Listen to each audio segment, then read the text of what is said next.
Hello everyone. So, today we will study about the dynamic modeling of voltage source converters. So, this is an important topic when we talk about voltage source converters and also about multi-level converters, because with this we can control, with this study or with this knowledge we will be able to dynamically control the behavior of the voltage source converter, how fast it behaves, how much it responds to any disturbance like that. So, this study or this knowledge will help us in determining the controller parameters. So, if we see the content of this part of the lecture, it is that we will first do the DQ modeling of voltage source converter. So, basically the voltage source converter acts like a plant, okay, and so we will first make the model of this plant and then we will design the controller for it. So, the way I have organized the lecture is that first I will give you an overview and of the whole what is the philosophy. Okay. So, first I will give you an overall understanding of the philosophy, and then we will go into the modeling of the voltage source converter, and we will also introduce how the whole control loop looks like, and then we will see the AC small signal model for the converter, and at the end we will see how the whole system can be modeled at like a second order system. Okay. So, if you see the philosophy, if you see the overall philosophy of what we are doing, we are trying to simplify, we will make many simplifications and try to come for this kind of a voltage source converter, we will try to reduce or we will try to model this whole system as a second order system. That is what our aim is, because the second order systems are something which we have very good understanding of. We know how much is the overshoot, how much is the settling time, steady state error, all these we are very comfortable with. So, when you do this analysis, you will see at the end we are trying to come to something which we know very well in the control system. Okay. So, this modeling of the VSC, we will do that with that thing in our mind. Now, let us see the overall philosophy. So, why do we use a voltage source converter in a grid connected application? Basically, whether we use it for grid connected photovoltaic, or because there are several applications now coming up in voltage source converters for a grid connected application. For example, some converters are used as for supporting the grid, some generate this active power say from a PV source and inject into the grid, some kind of like another application which is getting very popular is like grid forming inverters like that. So, but basically most important function of this VSC is to primarily inject a certain active and reactive power to the grid. So, this we say like PG star and QG star. Okay. So, this means that the reference to this voltage source converter will be a certain magnitude of active power and the reactive power. The output of that whole system are the control pulses or the PWM pulses from the control system, which will eventually act on the converter, and the converter will send that much of PG and QG into the grid. Okay. So, this is the whole idea of the voltage source converter. So, our when we are dealing with the control part, then we have to see the reference as the PG star and QG star. Okay. This analysis is also equally valid, okay, for motor drive application, but then the parameters, that active and reactive power changes. So, in for motor drive application, it becomes a torque command and a flux command. Okay. But the whatever we study here is equally valid for the motor drive application, they are very similar. Okay. Although we will focus on this grid connected application, but you can easily take it to motor drive applications also. In order to make it simple, I will take only the grid connected application as of now. But remember that for suppose it is a vector control induction motor, we basically give a torque command and a flux command, okay, to the controller. The torque command can also come from a outer speed loop. Okay. The speed loop gives a torque command, but essentially it is a torque and a flux command, which we will also the equivalent here in this grid connected application is an active power and a reactive power to the voltage source converter. So, what we are doing here, if you see here, this is the voltage source converter which we will talk about. Okay. This is the voltage source converter here. So, we are in order to make things simple. So, here is your DC bus, here is the voltage source converter, here is the grid, okay. And in order to make things simple, I have taken an L filter here, okay, the inductive filter. Now, you can have other types of filters also. For example, you can have LC filter, LCL filter. In many cases in grid connected applications, we use LCL filter. In order to make our analysis simple and like keep it simple, we are starting with this L filter. You can extrapolate it for other types of filters. Essentially, the concept remains the same. And also for multi-level converters, this VSC, if it becomes a multi-level converter, for example, CHB or MMC, okay, if this is becomes, then the L filter is sufficient. A small L filter at the output of the CHB is sufficient to connect it to the grid. Okay. So, L filter is good enough, but for 2 level VSC, L filter may not be good enough, but so we may go for LCL filter or something like that, but we will keep our analysis restricted to L filter at this discussion at this point of time. So, what we will do here, we will develop the dynamic model of the converter, and we will also see how this controller can be developed at the bottom. So, you can see here there are intermediate steps which are these ones, okay, where we will use the Clark's and Park's transformation at the intermediate level. So, what is the idea here is that the at first these, so this is a 3-phase AC here, okay. So, this is a 3-phase AC. So, all quantities here are AC quantities, okay. But at the controller level, okay, these quantities become all DC quantities, okay. So, because we will basically, the reason for converting into DC is that with the DC values at the controller level, we will be able to apply the small signal model on this controller and small signal analysis of the controller. So, we see here that at first these 3-phase AC quantities are, so there is a controller which is working at DC, and then there is also this 3-phase AC quantity. Now, at first these 3-phase AC quantities are converted into 2-phase quantities, okay, 2-phase AC quantities here by Clark's transformation. This is the Clark's transformation matrix.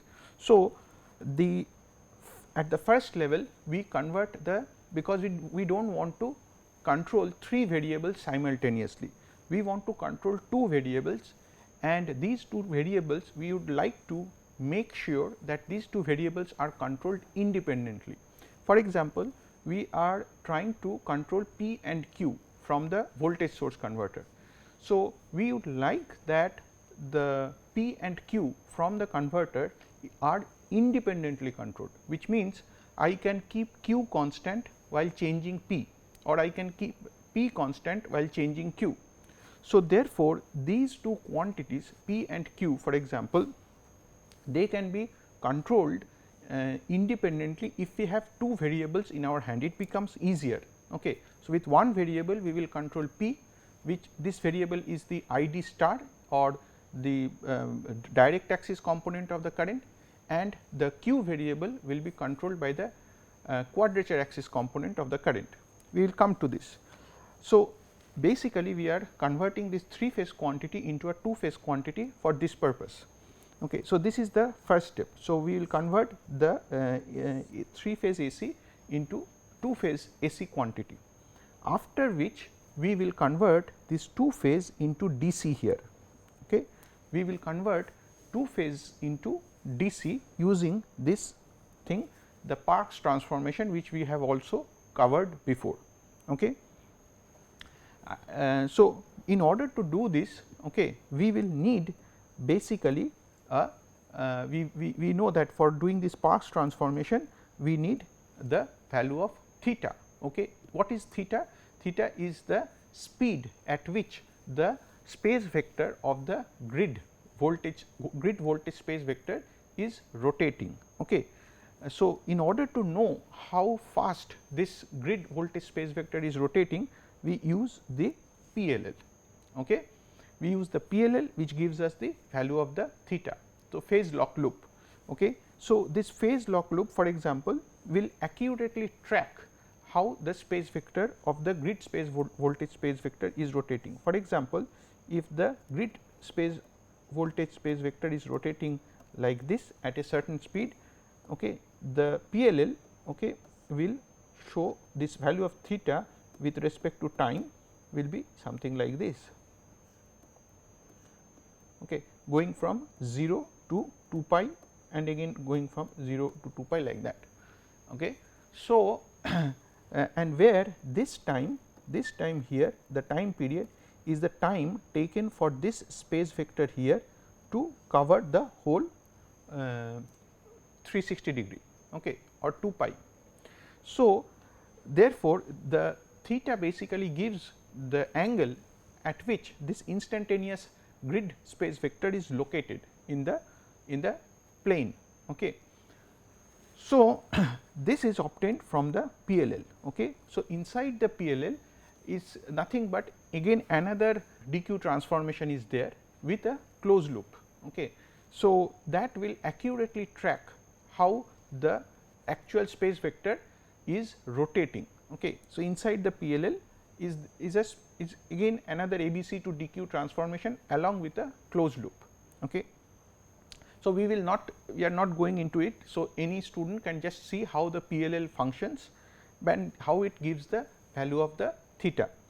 So, once this theta is given is obtained, then we use the Parkes transformation here, and this Parkes transformation will be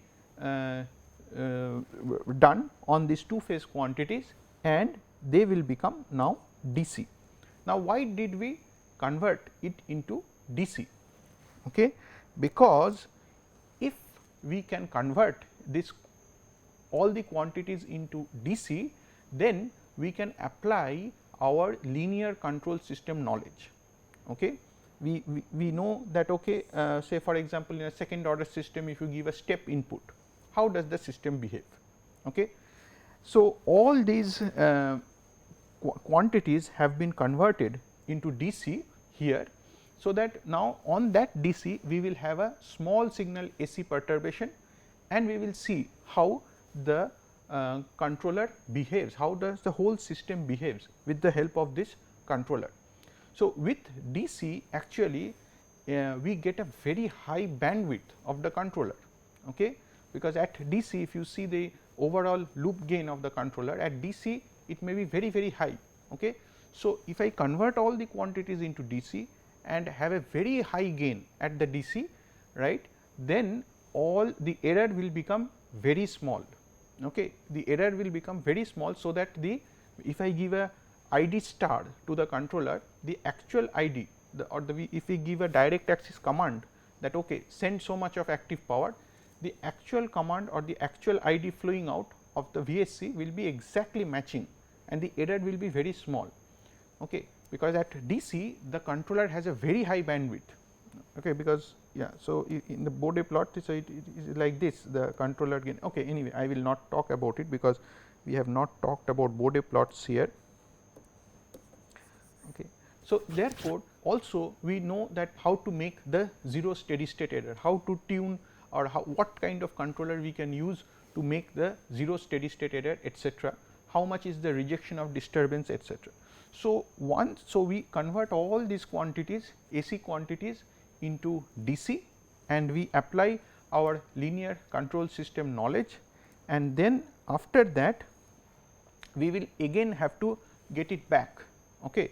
So, from this DC here, these outputs, from this DC again we will go back like there. So, we will again have 2 phase AC here, okay, 2 phase AC at this point.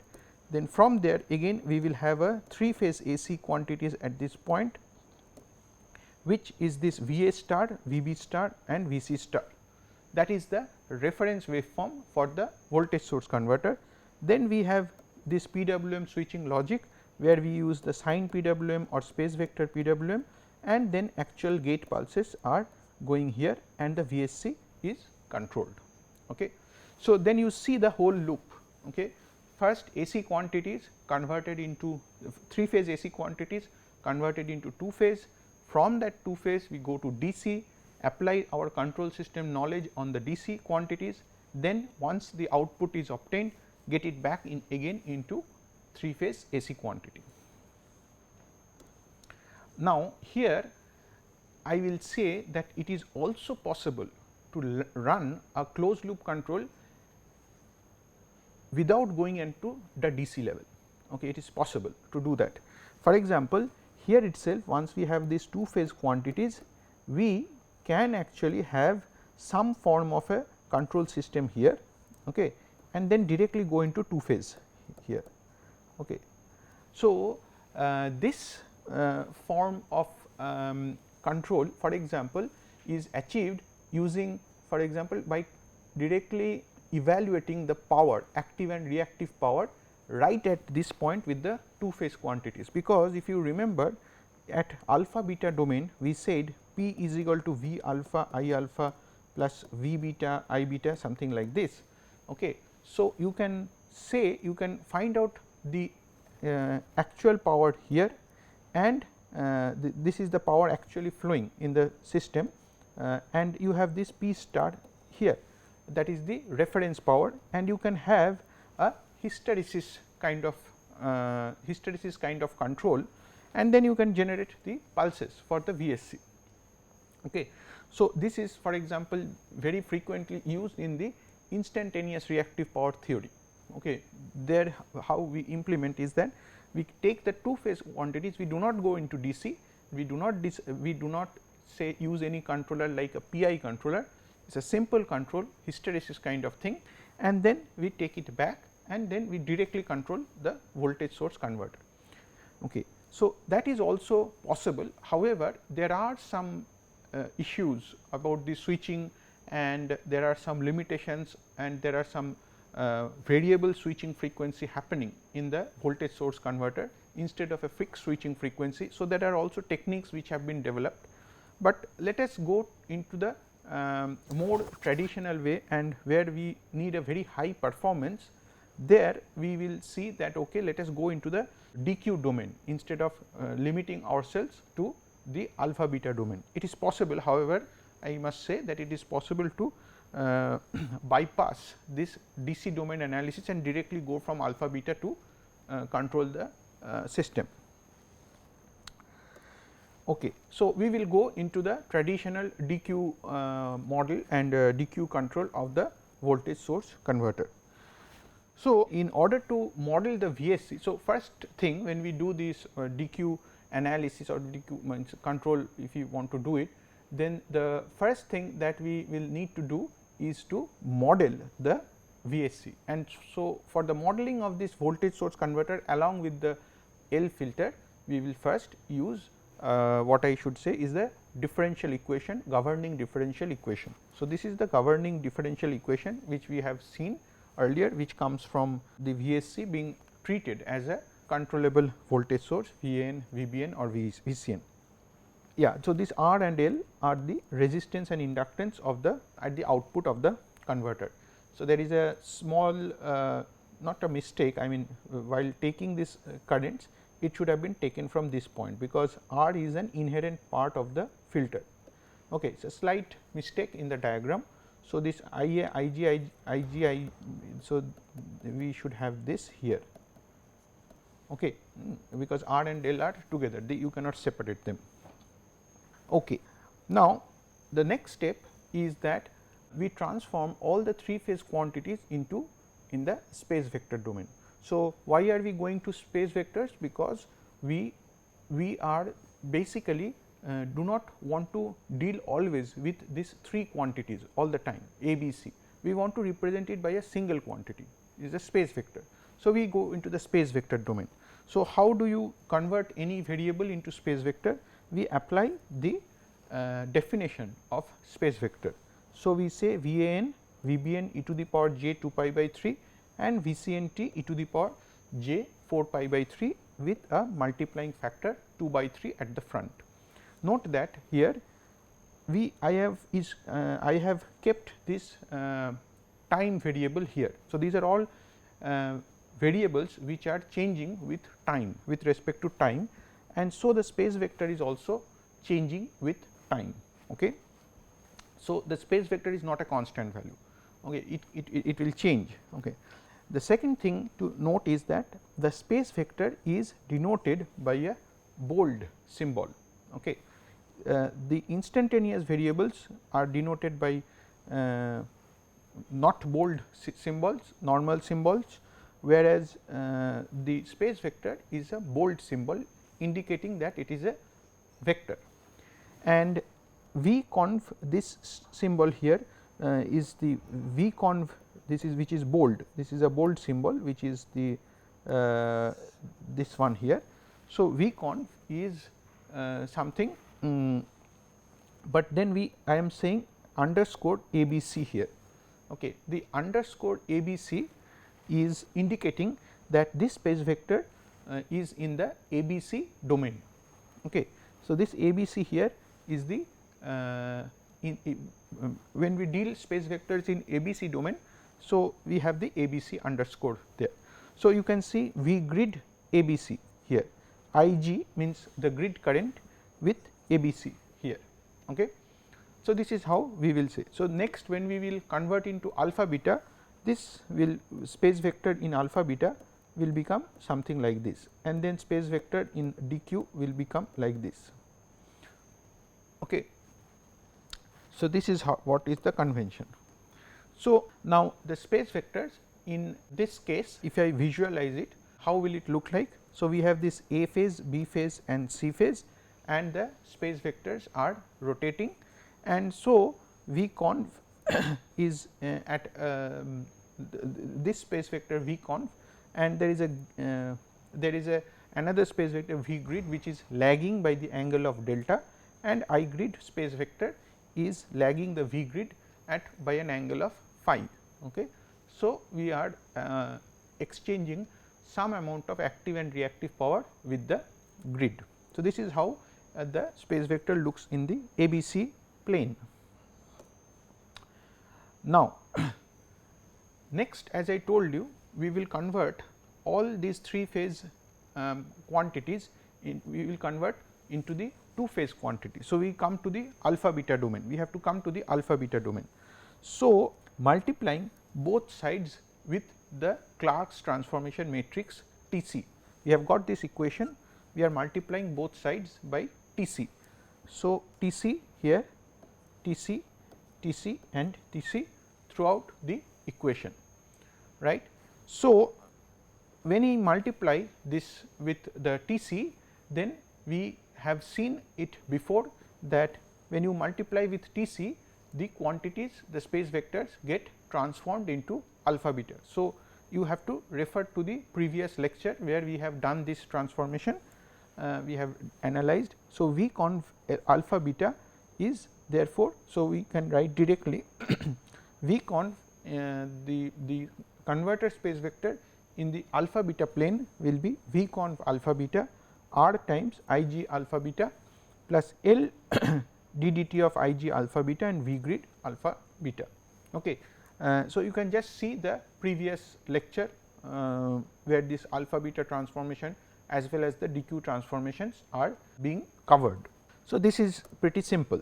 So, then in the alpha beta domain or in the alpha beta plane, how does it look like? So, you have the alpha axis, beta axis, again you have the space vectors V conv, V grid and I grid here, and this is the governing equation here. Okay. After this alpha beta transformation, we are basically getting 2 circuits. Okay. Earlier we had 3 circuits, which we under balanced case we would have represented by a single line diagram, but now we have 2 circuits present here, and these 2 circuits are shown here. Okay. It is basically these 2 circuits are nothing but the representation of this equation in the. So, we are split into alpha and beta, and this is the alpha axis and this is the alpha circuit, alpha axis circuit and the beta axis or beta variable circuit. Okay. So, you have the quantities here, these are also AC quantities, okay. They are sinusoidal quantities. So, if we once we do the transformation, all these quantities are sinusoidal. Okay. We will now go into the dq reference frame. Okay. So, if you can recall the circuit which we had first shown, we are now going into the DC domain. Okay. And for this we will use the theta from the PLL, okay, because this theta will be used in this Parkes transformation. And so, we will now convert the quantities from a 2 phase AC quantity here and we will convert it into DC here. Okay.